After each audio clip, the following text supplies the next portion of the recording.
Hello friend, welcome to my YouTube channel. कैसे हैं आप? चलिए आज हम बात करते हैं स्वरों के वर्गीकरण के बारे में।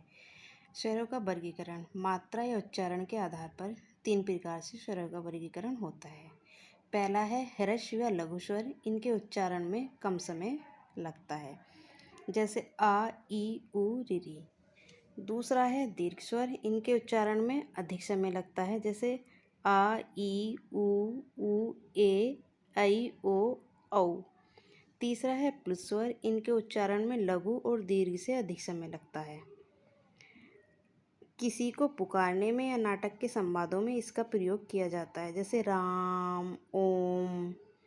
लग रहा है ना बोलने में ही, राम, ओम, यानी कि खींचकर बोला जाता है। और इसकी जो मात्रा होती है वो 3 अंक की तरह होती है। ठीक है, वो लिखी नहीं है, आप लिख लेना। दूसरा है जीभ के प्रयोग के आधार पर। जीभ के प्रयोग के आधार पर भी 3 प्रकार के होते हैं अग्रस्वर। पहला है अग्रस्वर, जीभ का अगला भाग प्रयोग होता है, ई, ए, ऐ। दूसरा है मध्य स्वर, जीभ का मध्य है यानी बीच का भाग प्रयोग किया जाता है, जैसे आ। तीसरा है पश्चस्वर, जीभ का पिछला भाग प्रयोग किया जाता है, जैसे आ, उ, ओ, औ, औ। ये आगत शब्द है, जैसे कि हम बोलते हैं ना ऑक्साइड, ऑक्सीजन, तो आगत शब्द भी किस में आते हैं? पश्चस्वर में। तीसरा है मुख द्वार के खुलने के आधार पर। ये 4 प्रकार का होता है। पहला है विव्रत, मुख द्वार पूरा खुलता है, जैसे आ। आप बोल के देखिए, जैसे आ, खुल रहा है ना पूरा मुंह, आ। तो विव्रत में सिर्फ एक ही वर्ण आता है, आ। उसके बाद दूसरा है हमारा अर्धविव्रत, जिन स्वरों के उच्चारण में मुख द्वार आधा खुलता है, जैसे आ, ए, औ, ओ, आगत शब्द।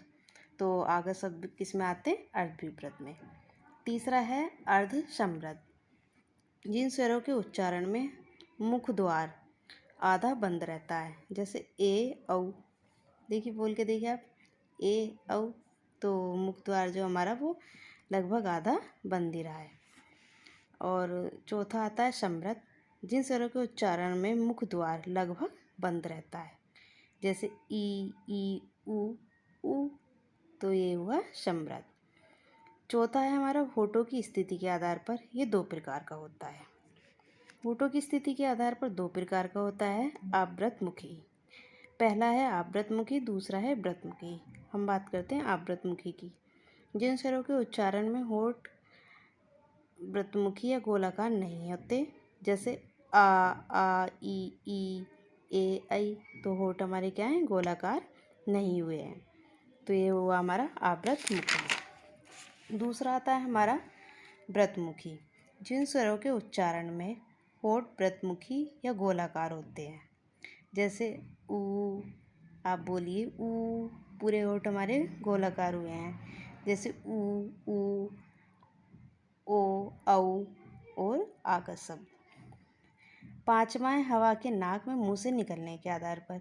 ये 2 प्रकार के होते हैं, निर्नुनासिक या मौखिक स्वर, दूसरा अनुनासिक स्वर। पहले बात करते हैं निर्नुनासिक की। इनके उच्चारण में हवा केवल मुंह से निकलती है, जैसे आ, ई। दूसरा है अनुनासिक स्वर, जिन स्वरों के उच्चारण में हवा मुंह के साथ साथ नाक से भी निकलती है, जैसे ए, आंग, अंग, ऊंग। तो ये वाले जो हैं ये अनुनासिक में हैं। छठा है हमारा घोषक के आधार पर। घोषक के आधार पर सारे स्वर सघोष होते हैं। हमारे स्वर कैसे होते हैं? सघोष।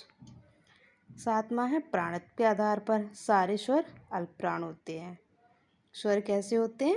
अल्पप्राण होते हैं। अगर आपको क्लास अच्छी लगी है तो प्लीज़ लाइक, शेयर, कमेंट कीजिए। Thank you.